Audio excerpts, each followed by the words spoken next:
Hello and welcome, students. Let's talk about the last episode of Serial, episode 5, which addresses the viability of the schedule that Jay presented at trial. But before, let's recap. Can anyone tell me what we know so far? You, Gabriel. On this season, Sarah Koenig is investigating the case of Adnan Said, who was convicted of the murder of Heyman Lee, his ex-girlfriend. There was little to no physical evidence, and the prosecution's case relied primarily on Jay's testimony. He is known as a shady character who admitted to lying and altering some facts.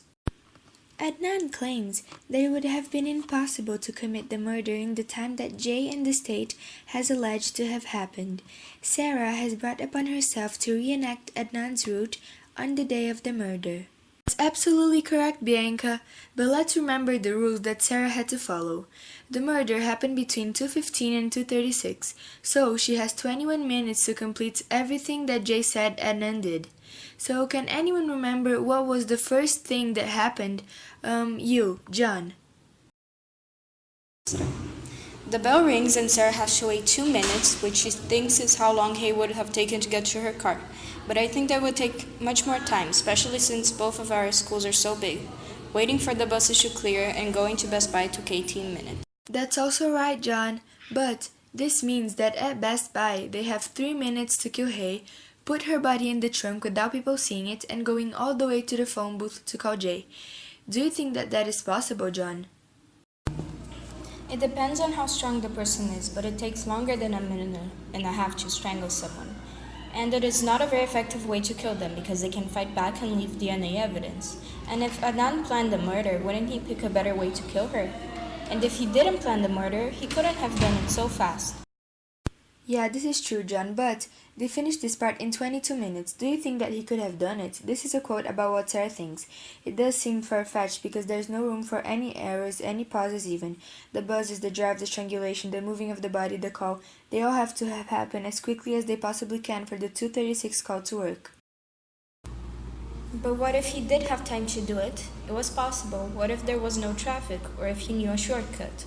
What his prosecutor said made a lot of sense. You might have your doubts about Jay, but the call record doesn't lie. Jay couldn't possibly have known which towers were getting pinged when. He couldn't fabricate that. It would be too crazy of a coincidence. Yes, but we have to remember that Jay was with the phone the whole day. He says it and Adnan agrees, so he kind of knows which cell towers were pinged and what time he received the calls. He could be telling the truth about where the phone was, but lying about what they were doing or even about where Adnan was. You are both right, guys, but Sarah continues reenacting the rest of the day, and the call log matches many calls, all of which match Jay's story and how Sarah reenacts them. However, the location that the cell towers say that they were in is wrong. Students, what do you think about this quote made by Sarah?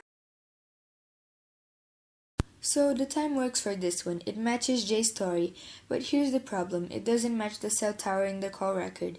It's pinging a tower back near the Best Buy, west of where we are, and that is true of all these calls from the middle of the afternoon. There are also other problems with Jay's stories that Sarah identifies, such as when they discovered that they have to go to the Patapsco State Park, which is about 20 minutes from where they are. Look at how Sarah explains that this was a risky move for the boys. If I'm a nun and I need to be seen for track, I'm freaking out right now that I need to get back for track to have an alibi. So what's this? Oh, let's just drive halfway across the country to go to a state park to smoke a blunt. Now that we went through the main points of the episode, I want to know, what do you guys think about this case? Is Adnan guilty? Can we trust Jay? How did this episode change the way that you view the characters? I believe that Adnan is guilty because Sarah proved that the murder could have happened in 22 minutes, and Adnan knew the series very well. Also, there is the Nisha call, which is important because only Adnan knew her, so Jay was not alone in the afternoon.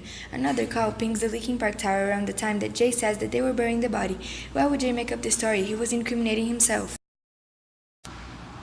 I think that Adnan isn't guilty. Sarah did the whole route in 22 minutes, and this is because she knew exactly what was going to happen. I think that it's unlikely that Adnan would have been able to kill her in a minute and a half, because if it was a crime of passion, wouldn't he hesitate? Also, he's the one that asked Sarah to reenact the route. Look at the quote that he says on the board. If Adnan actually did this, he would know that it was possible, so why would he ask her to do it knowing that it would make him look bad? Okay, thank you, Bianca. But I would like to know if there is any other student that would like to say something else about the case. Created using Powtoon.